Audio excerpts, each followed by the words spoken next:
Hey there folks, welcome to Spectrum Pulse. We talk about music, movies, art, and culture. And today we're going to be talking about the debut album from AllttA called The Upper Hand.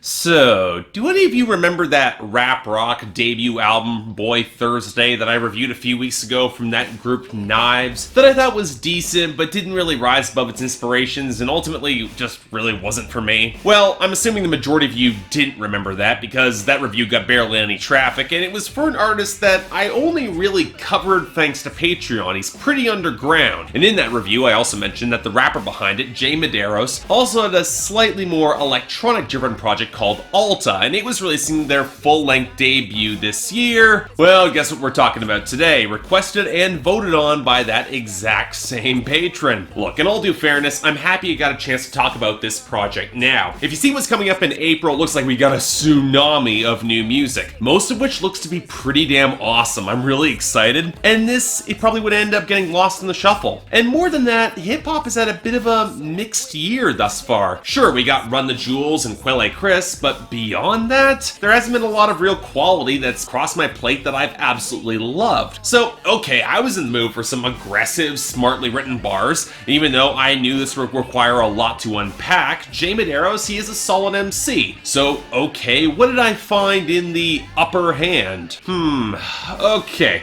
well, remember when I said when I reviewed Knives that a lot of the rap rock style wasn't really my personal wheelhouse, not really a sound I liked or appreciated as much? AllttA, which is an acronym for A Little Lower Than the Angels, it's a much more conventional hip-hop project, albeit fitting into a niche that I don't often cover, but only partially. In fact, it presents a weird sort of dichotomy when digging through this album. Medeiros is a compelling, very detailed MC whose metaphors and ideas bring up texture and almost demand plenty of repeat listens to fully understand and comprehend. And for the most of this project, the production doesn't nearly flatter him as much as it should, knocking back what could have been a great project into, at least in my books, just a pretty good one. It is a good one, worth a listen, but it could have been great. So to explain all this, we have to start off with Medeiros himself. And you know, I've had a hard time putting my finger on who his vocal tone kind of reminds me of, but here against the more synth-heavy production, it really struck me. This guy sounds a lot like Logic. Yeah, Logic stands. You're looking for a rapper who could probably match your favorite bar for bar, if not better, with a very similar vocal tone. He's been in the game a good decade longer than Logic, for the record. Medeiros, he delivers effectively. And I think straightforward hip-hop might be a better lane for him than rap rock, at least coming from when I compare to Knives. When he's not howling his lungs out in hyper-layered bars, his material can become easier to follow, and you can appreciate his tighter rhymes and an actual sense of humor a lot more. And on the topic of flows,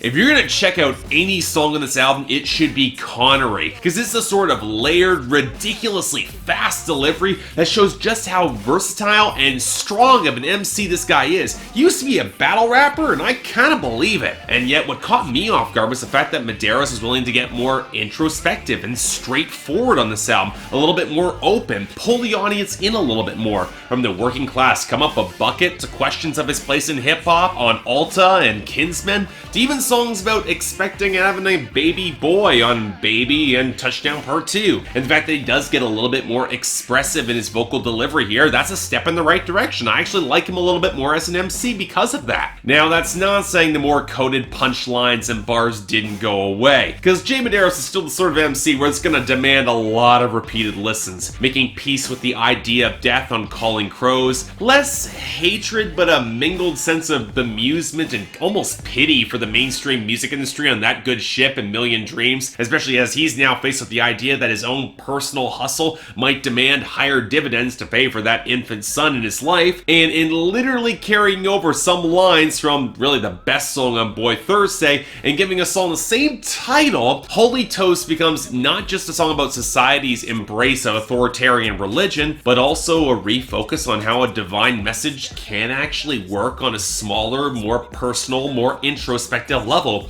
speaking from the ground up, which really feels much more in the spirit of what Jesus was actually trying to do in the New Testament. Yeah, this would normally be where I would come down pretty hard on this sort of Christian-inspired rap that kind of gets on my nerves, but the truth is that Jay Medeiros actually gets to the core of religious themes that I actually really like, half through a series of real humility that feels consistent across the album, and half because it's also a lot more introspective, and also half because there's a level of nuance and thought to it that he almost describes as alternative Christian. Yeah, indeed. And this is not a record that ever gets preachy or would even try to be, even to the point on drugs where the message is more that, hey, I don't do drugs, it works for me, but if you want to smoke, you do you. It feels rational and measured in a way that reflects a fair bit of maturity, and I can appreciate that. That said, the one track that doesn't really fit on this album is Match, the sort of elongated one-night stand song that I get it's purposefully trying to be awkward, especially as it stretched into more than what he wanted in that scene, lasted for 2 weeks, but it also shows Jay Medeiros using this sort of yelp singing that I really did not find flattering for him, not good for his vocal tone, especially when he closes out this album with actually a full sung song that's a much more restrained and controlled tone on Paradise Lost that even showcases a decent falsetto. He's not bad there, but okay.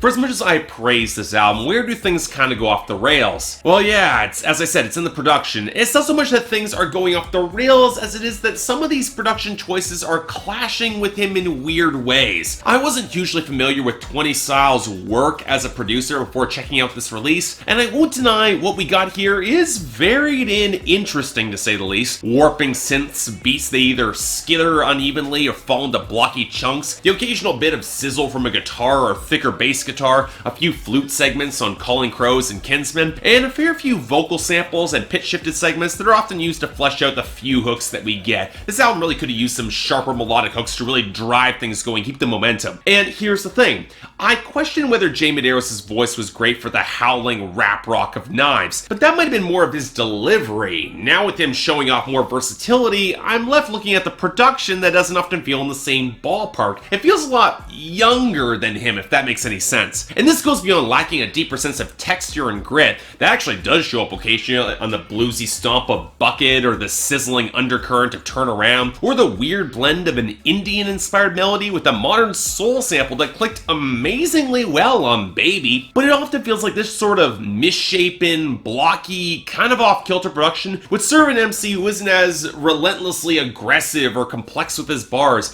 maybe a little bit younger or more willing to be weird or off-kilter, not helped by a real lack of groove here. And when we do get a groove, it comes in the retro disco variety on Million Dreams, and it's pleasant if a little bit corny. It's not really helped by Maderos sometimes only dropping a single verse and then getting out of the way for the production to handle an extended outro, which can sometimes last the entire half of the song, and really once it assembles into its weird shape and the song doesn't really evolve or change up beyond it in the production. And look, I get that it's a rapper-producer team, where both have equal billing, but I often feel that the beats could better channel the ideas and intensity behind Jay Medeiros' rhymes, or at least get him out of the way a little bit more and give him more of a consistent groove to ride. Hell, that's why Connery works so well for me. The production is so minimalist enough to just let him spit and it comes out so well. But then again, this is a first-time team-up, and that sort of producer-rapper chemistry can be kind of hard to synthesize, especially when you have rappers and producers as varied, complex, or as weird as these two seem to be. As it is, I think this is a good start, and the flows and bars, they are strong enough to earn this a light 7 out of 10, but I definitely want to hear more of this. Again, I might not be totally convinced this sort of heavily electronic or synth-driven material is the best fit for Jay Medeiros. Organic grooves and tones seem to be a better balance from what I'm hearing of what I've heard from him thus far. But you know what, going forward, I'm curious to see what happens. In the meantime, if you're interested, yeah, it's worth a listen. Check it out. So yeah, thanks a lot for watching. I'd like to like and subscribe. I'd be more than grateful. If you guys are interested in buying this, and I recommend you do, this looks like some interesting stuff, and I like supporting indie rap. Link to buy it in the description below. And if you guys actually did hear this album, you want to cite your opinion, comments, and the poll is right there. Beyond that, anything else I might be able to do to improve my presentation, I'm all ears. If you guys want to get more albums onto my schedule before it gets utterly overloaded in April, the link to my Patreon is right there, where 3 times a week you guys get to vote on my schedule, and once during the week on Saturdays, the higher Patreon contributors get to add records to my schedule. As I said, April's gonna get busy, so you want to get in there fast. But until then, I'm Mark, you're watching Spectrum Pulse, and I'll see you next time.